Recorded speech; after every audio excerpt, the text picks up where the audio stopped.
Hare Krishna, I'm Rajarsi Dasa. Welcome to Hare Krishna today. On today's program, we have again with us Amit2. Hare Krishna. Yes, we're going to continue our discussion today on our previous program. Remember, we discussed things. Amit asked about is there any perfect system, any God-given system whereby society could function harmoniously. And I gave what is called the Varna ashram system. We compared we said there are four divisions in human society. The educators of Brahmanas, the Kshatriyas, the Vaishyas, the Shudras. And these four divisions, they compared to the four main parts of the physical body: the head, the arms, the stomach, and the legs. So we said that as a physical body needs all four parts to function harmoniously, society must have these parts functioning properly for a harmonious and peaceful society. We discussed that. We also discussed the importance and the need for this spiritual education or self-realization, that if they're not aware of self-realization, then being controlled by the body and the material nature, they'll have unfulfilled desires, and in ignorance, the human form of life will be wasted. So we're going to continue again. Amit is going to continue his questioning about these points. What we didn't get last time that we spoke was that I'm still curious. I mean, okay, we have elections in Trinidad, but at the end of the day, no matter who wins or who goes there and who leads our society, the people in general still have to go about their daily routine. They have their lives to live. What should the people in general? Okay, we discussed what politicians should do to help society, but what are these people or people like us to do in the society? What's our role then? Well, that's a very important thing, because remember, election time, people kind of just jump on some bandwagon. They go campaigning, right? They jump in this party, jump in that party, and they have some kind of false hope and expectation that we're the ideal one, and we will get it right, and those people couldn't get it right. But what we want to point out is this: if people don't become realistic and actually understand that whichever party win, this one, that one, the other, every human being lives his life in joy and suffer according to his karma. As you sow, so shall you reap. It doesn't mean that if a party change, I become more beautiful or more ugly, or my bad karma go away and I only get good karma. No. So if we have to go through something, we have to go through whether PNM win, UNC win, or COP win, or whoever it is.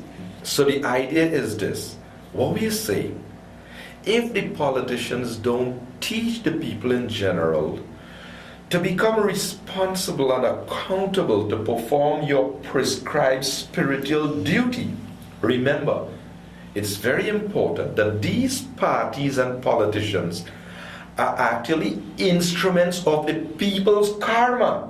The scriptures give this example. When two bamboos rub and create friction and create a fire, it is not really the two bamboos, it is the wind that bring the two bamboos together. It is the wind. The wind is the accumulated karma of the people in general. What the people in general deserve, they get by their karma, right? Just think about it. Under any government, people who have some pious activities in their life, they would enjoy some wealth, they have good bodily features, they have good intellect and education under any government. They'll enjoy that. And under any government, there are some people who are, you may consider, deprived of these things. They may be poor, they may be seeing hell, poverty stricken and so on, under any government, right? It doesn't mean that, okay, government changed. Everybody who followed this government, they become rich now. It doesn't happen that way.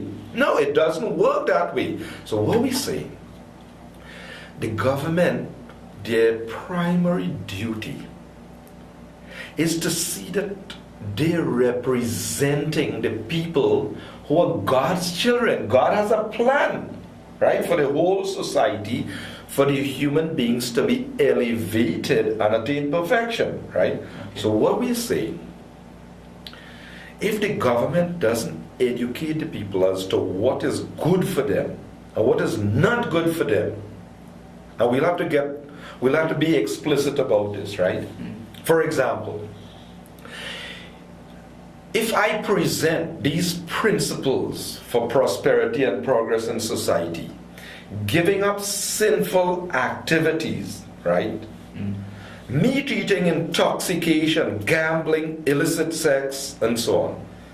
If people are not willing to give up sinful activities, just for example, let's take one of them for example, intoxication, right? Toxic means poison. So if the government just decide, let the people, just take intoxication as they like. Toxic means poison. It is not in the interest of progressive human life, right? Mm-hmm. It destroys the body. No one will be satisfied, because remember, that is based on ignorance. God is the reservoir of all pleasure. And here you are thinking some little substance will make me happy. Now, that's a crutch, because it's like if you break your leg and you can't stand on your leg, you need a crutch to hang on. So when you don't have God, the reservoir of all pleasure, what happened now? You need to hang on to something. Now, if the government, okay, let's say gambling, right? Yeah. There's a bumper sticker I saw in Suriname. Gambling is a tax for people bad at maths. What it means is that some people think that you put out nothing and you get plenty. Yeah.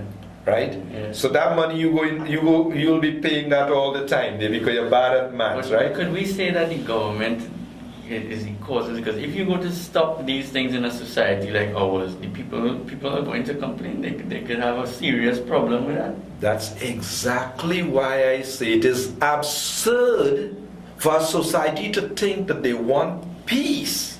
Mm-hmm. But in other words, you want to eat your cake and have it at the same time. In other words, okay, let us use another point. All the crime and all the violence in society, everybody cry out against it, right? Yeah. Now, even though there are a lot of people who want to convince you the government going great, everything nice, we did good, but you gotta be really blind to really see, right? Something is obviously wrong. Mm-hmm. You're just breeding criminals all the time, mm-hmm. right? Now, my point is this. Let's use a little example. In 1975, Lieutenant David Mosey of the Chicago Police Department, he approached Srila Prabhupada and he said, we heard that you have some solution, you were changing the lives of people on drugs and different things. We want to hear from you about what we could do to alleviate the crime. So then Srila Prabhupada said, this violence and crime that you are experiencing, he said, this is just the symptoms of the problem. He said, the real problem is the impure heart of the people. True. He says, as long as the people's heart is impure, they would act violently, criminally, and that is what we'll experience. So he said, it's just like the blood. If boils are coming all over the body, now externally you could increase the number of bandit, put one here, put bandit there, have extra bandit. I'm going to solve the root problem. But you have to get to the root and purify the blood, and then the boil will stop coming. Mm-hmm. So the idea is, Srila Prabhupada said, that look, if you don't implement a system of education in self-realization, know the self and know the needs of the self, right? When you say self, you mean the soul? Soul, yes. Okay. Because if you don't know who you are, how would you know what you need? Okay, if you're driving your car, right, and you just start feeling real thirsty. So you pull up at the gas station and you fill up your tank. That's not going to quench your thirst because you are not the vehicle. Well, it's the same thing. Lesson one, people haven't understood. Never really thought about it that way. The eternal soul is spiritual and it needs pleasure or something that is of a spiritual nature. Right.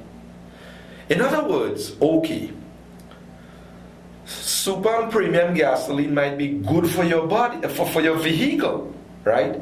But you drink that and see how fast you will go and where you will go. In other words, bodily sense gratification just aggravates and burns like fire, but the self remains discontented and dissatisfied. So we're saying that the government must educate the people. Look, education means you have to understand first your identity. You're not black and white and man and woman, you're spirit, soul. And then when you, just like Christians will say, God is known in spirit and truth, right? Meaning that until and unless you come on the spiritual platform, if you don't realize, then you can't realize the truth. No, because God is spiritual. So if you just thinking you are the body and you are on the bodily platform, then you just go on exploiting bodies because you just seeing everybody as bodies. Right. Just as another object for your exploitation, just like the poor creatures, the animals and so on, right? The Ishopanishad They're also souls, right? They're souls, they have bodies, right? Okay. So, in the Ishopanishad it says, one who sees all living beings as spirit souls, spiritual sparks in quality one with the Lord, becomes a true knower of things. What then can be illusion or anxiety for him? So if you understand, I am a soul and I have a body, right? Then you'll see that even these animals, they're souls and they have bodies. Now do unto others as you would have them do unto you. Right. If you don't want anyone to harm you, cause you pain, right? Then why do you impose and inflict pain on others? Shouldn't. The golden rule is do unto others as you would have them do unto you. So what we're saying, it's a great deal of hypocrisy in society. Why? As long as you're giving pain, you're committing violence, it's going to come back. Every action produces a reaction. As you sow, so shall you reap. Right. So the reactions is going to come back and make life. That's one thing. Although we know that many people in general know this, right? That so as you sow, so shall you reap. But why do we continue to do these things, these bad things, or why do these bad thoughts pop up in our mind? Although we know this and we know it could be bad for us, but we continue to do these things over and over again. Actually, that's a very pertinent question. Arjuna asked that question in the Bhagavad Gita. They were speaking about things, and then Arjuna said, but why is a person impelled to sinful acts, even unwillingly, as if by force? Arjuna said, Baladiva, if by force. So Krishna said, it is lust only, Arjuna, which is the all-devouring sinful enemy of this world. He said it is the real enemy of this world. So sometimes people think, my enemy is that other political party. Or my enemy is that boss I have there, always giving me a hard time. Or my enemy is that teacher, who don't like my head. Or my enemy is that neighbor who always disturbs me there. Right? But actually, what harm can they really do to you unless you really harm yourself? The real enemy is this burning, unfulfilled desire, this hankering. Krishna said this lust, this burning desire, is actually the soul's original affection or love for him. When he comes in contact with matter, this material nature, the soul's original affection and love for God becomes adulterated, transformed into this burning desire, this lust. And Krishna says, which is never satisfied and which burns like fire. So he gave the solution. He said, curb this great symbol of sin, lust, by regulating the senses. So we're saying education system. You can't stop the senses. You can't stop I'm not eating. going to ask you, I mean, how is it possible for somebody not to desire anything? Then you just sit down and do nothing? Right. So the idea is that this is the basic guideline, and in all religion, people know this, that our thoughts, words, and deeds have to be pleasing to God. If we ask, what is sin? Sin means any thought, word, or action that is not pleasing to God. It may be big sin, it may be small sin, right? So even if you think something bad, you get sinful reactions for that? Yes. Because, just for example, Krishna says in the Gita, Dhyayato Vishayan Pungsa. Pungsa, when a person contemplates the objects of the senses, he develops attachment for them. If a person just, maybe a person watching the television, first time the ad come on, you don't take it seriously, that movie that's showing and those canty bodies and so on. But then you see the ad a few times, you think, I'll see that movie, Yeah. I'll see that. That's what they call advertising. Yeah. So while contemplating the objects of the senses, a person develops attachment. Now then lust arises. Now when the lust is not satisfied, anger arises. So when people in society don't get their desires fulfilled, They get angry. they become angry. Just for example, like in the politics, when we say it's getting kind of real rotten and nasty, If they lose, they'll be angry. yeah, people becoming violent now Yes. because their desires are not fulfilled, right? So Bhagavad Gita, the science, Krishna is saying, curb this great symbol of sin, lust, by regulating the senses. Regulating the senses mean what you eat, what you see, what you hear, what you do. Human beings have to do it in a way that it is pleasing to God. That's why we say religion is meant, that's where this solution lies. This solution lies in religion. So you think that if all these people, the people in general and the politician, everybody gets a little more spirituality in their life, things will be a lot more peaceful? Because they'll modify their activities. As long as you give up transgression or breaking the laws of nature, isn't it sheer hypocrisy that people claim to be Hindu, Muslim, Christian? So who is the people whining and jamming for carnival out there? It had to be one of them. All of them. One of them or all of them, because a lot of them are. So what are we saying, right? Who condones that? Jesus Christ? Muhammad? Or who is representing Allah? Krishna? Krishna for sure, I could tell you for a fact. No, the point is this. I think all religion condemn that in action, actually. So what it means is the hypocrisy, the double standard. We want peace, right? Just like we would tell people, right? People do religious things. Just like Hindus, they chant some mantras when they do their puja and so on. And they say, Aushad hi Shanti, hi Chatushpad Shanti, hi Shanti. Shanti means peace, right? Let there be peace for the animals, let there be peace for this, peace for that. And when they go to eat, the poor animals end up in pieces on their plate. Huh? So while you're trying to invoke peace, it is a great deal of hypocrisy. That, instead of peace, it's going to pieces. Take a piece. Right. So the idea is that human beings, this hypocrisy is what has to be confronted. And that's why we say education will reveal to the people, look, human life is very valuable. Human life, there's a goal. Human life, Christian people say, seek ye first the kingdom of God and everything else shall be added. Right? Now in all religions, there's a higher goal. There's a goal and a means for achieving the goal. But what we are saying in this society, it's a case of the blind leading the blind.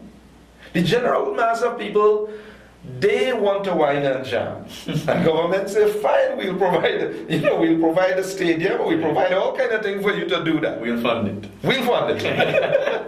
Yeah, we'll fund it. All what you want, we'll allow the media to show you anything you want. Nothing censored. Right. Now we are picking on Trinidad and Tobago, mind you, eh?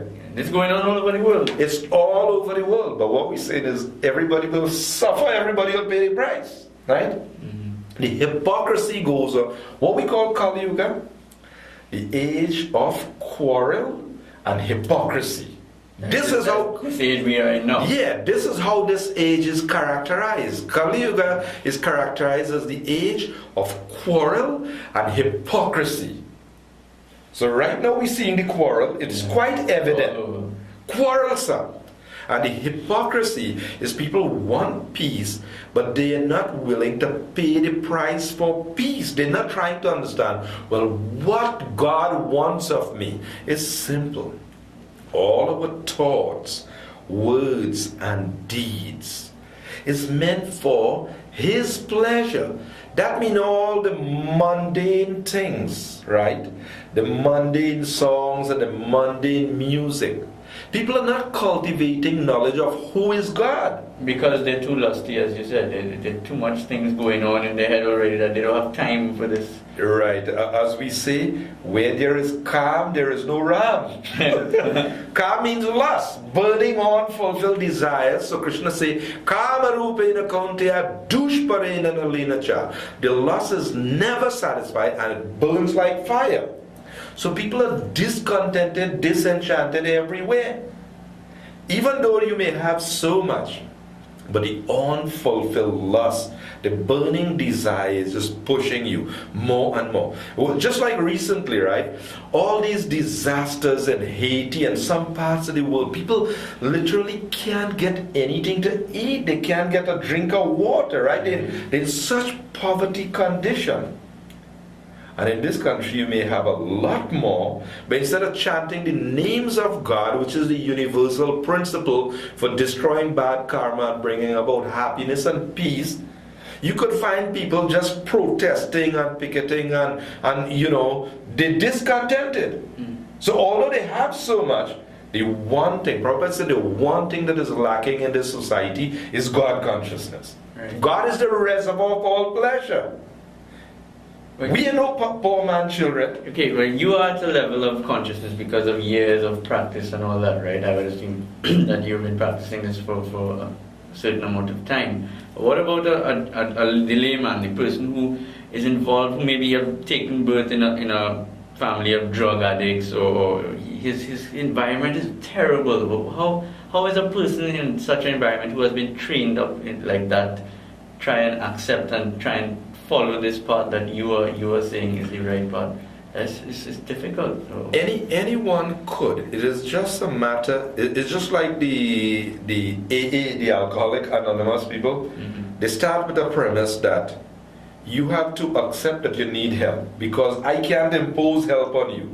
Right. In other words, if you agree that you have a problem, it's a voluntary thing, and you want to bring about a change, mm-hmm. It will begin with you. So it's like that. You see, what people have to understand, souls are pure by nature.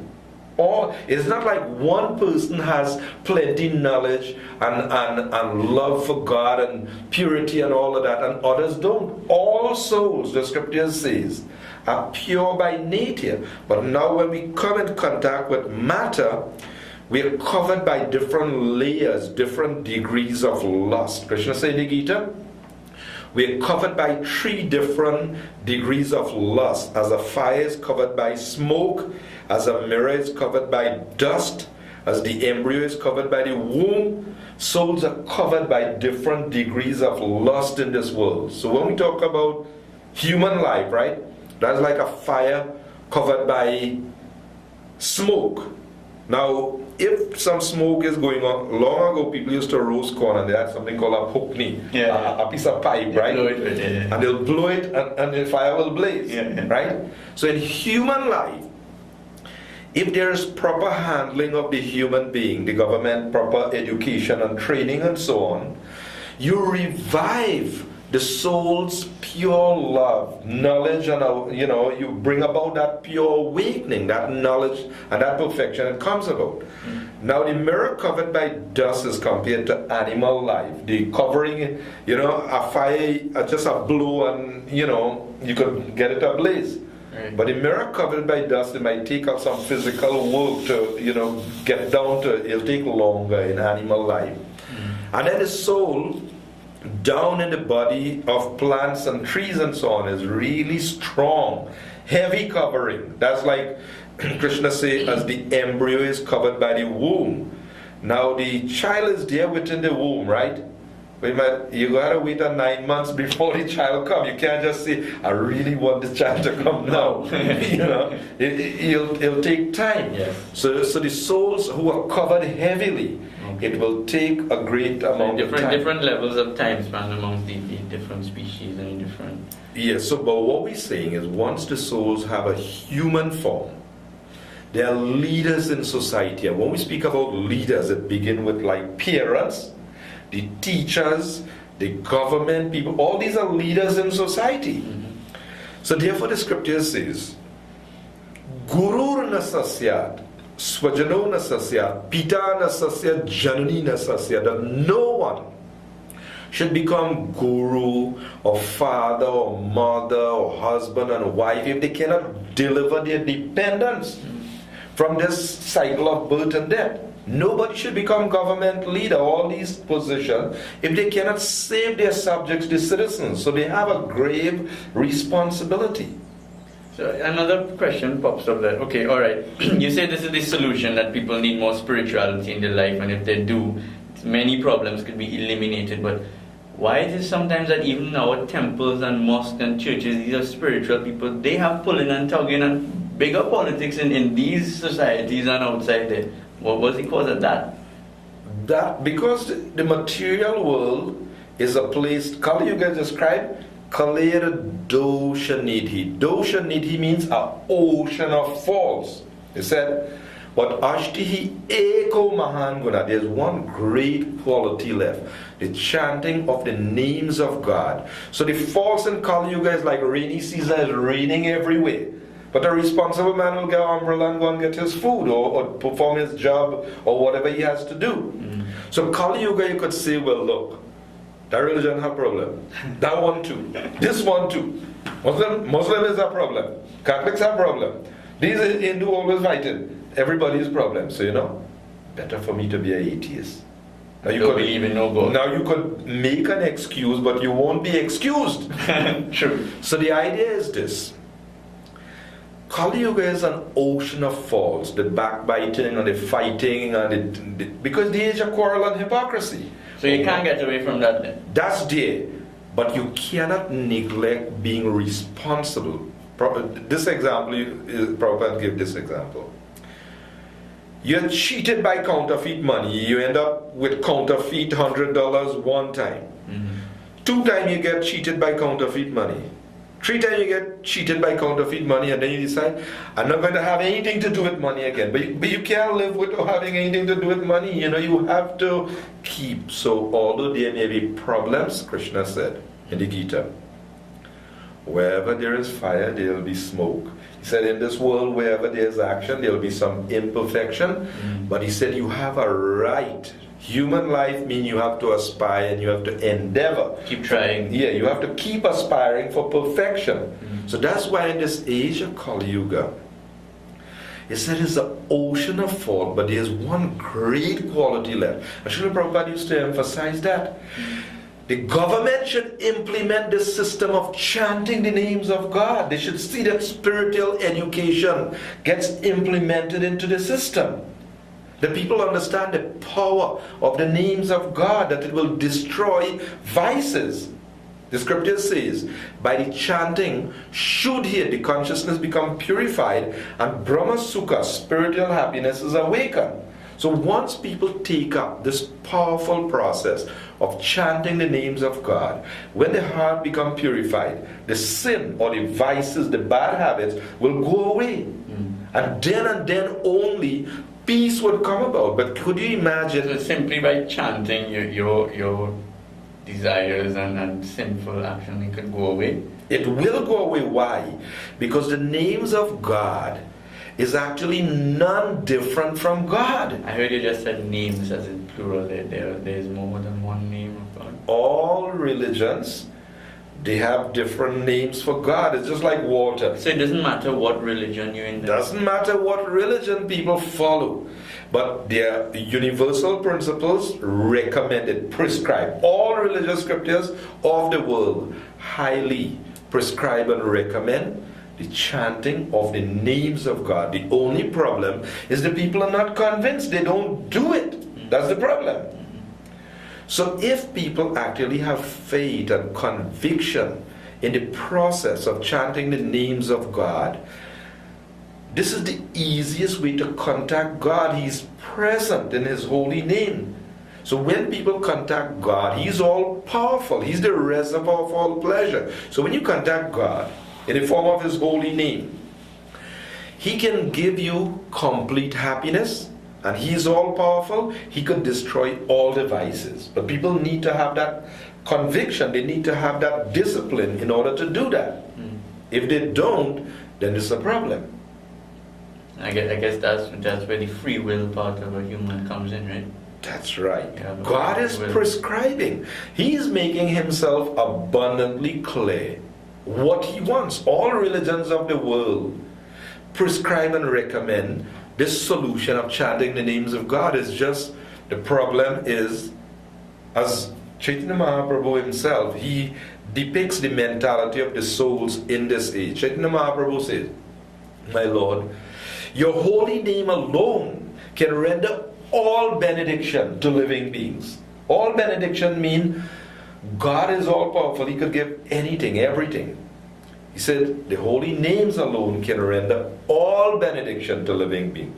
He said, but I am so unfortunate. I have no attraction for it. So that's the souls of Kali Yuga we're speaking about. We don't have any attraction for that. We don't have attraction. Just like, for example, we tell people to chant. They say, why worship God in my own way? We say, worshiping God is not our own way thing. What's this thing? You doing what you want. God is recommending and prescribing is the age of Kali Yuga, the age of quarrel and hypocrisy, and Hare Nam, Hare Nam, Hare Nam, Eva Kevalam. In this age, there's no other way, but by the chanting of the names of God. Now, if we want some tangible proof that it is effective, let us look at the existence of the Hare Krishna movement. One old man, Srila Prabhupada, came to New York City, of all places in the world. Right? And he went to Tompkins Square back and he started to chant. And people came around. By himself? Yeah, by himself. He was chanting. And then people came around and they were curious, and this thing looked good, this thing sound good. What is it? And it is a miracle. Definitely, yeah, I've heard about it, I've seen that people all over the earth planet, everywhere, they had a tangible change in consciousness. In other words, giving up vices, bad habits that they were addicted to. Yeah.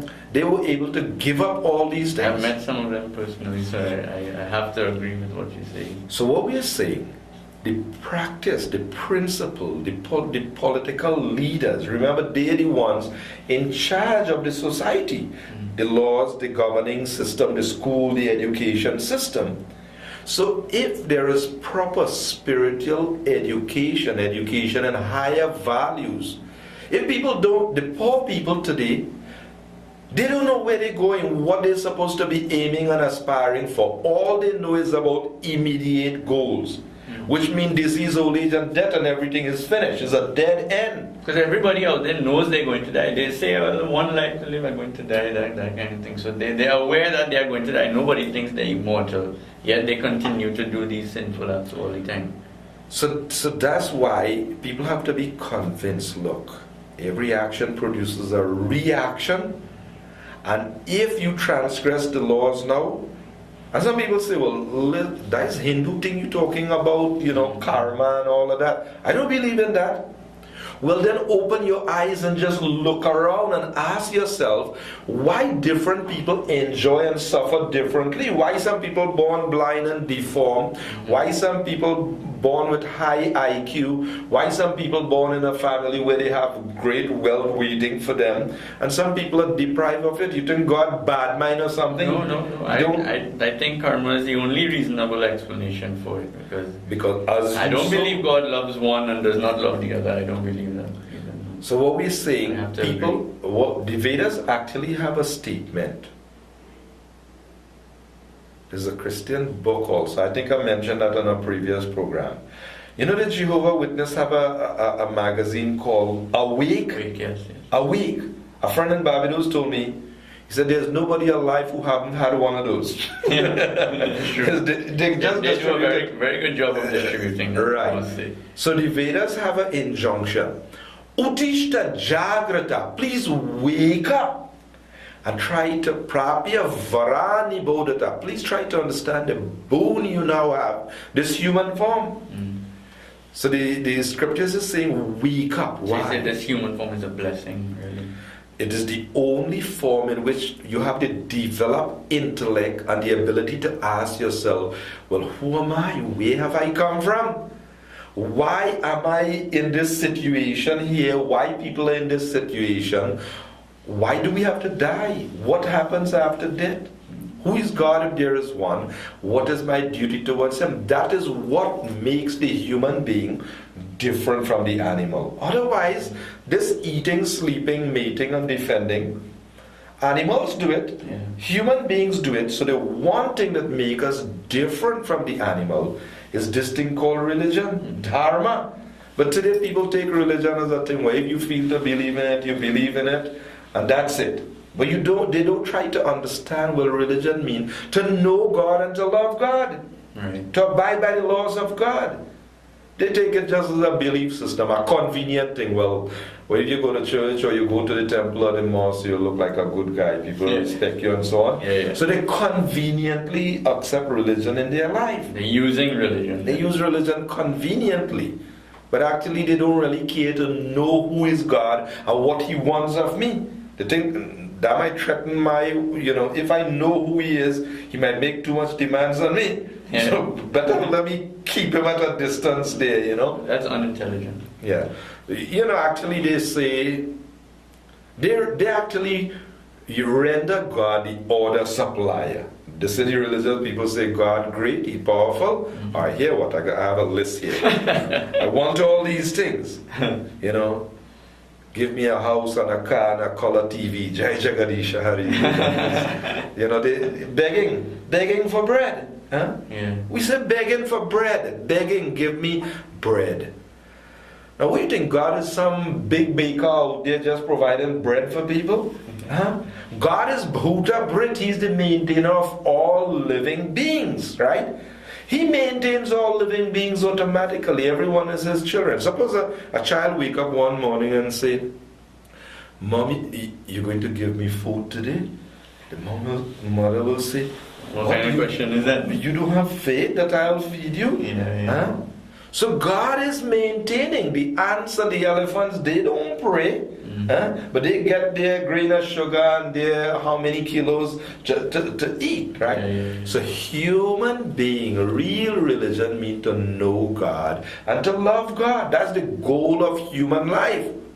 And that is the thing that will bring about the ultimate pleasure, the ultimate happiness. But there's a saying, if you don't know where you're going, well, any road will get you there.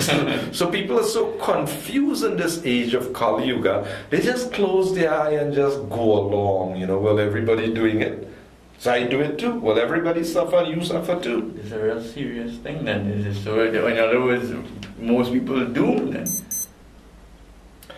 Yeah, so anyway, so what we'd like to say, is that we humbly request people in general, please give up the hypocrisy of expecting or hoping that prosperity will come just by changing a party or a person.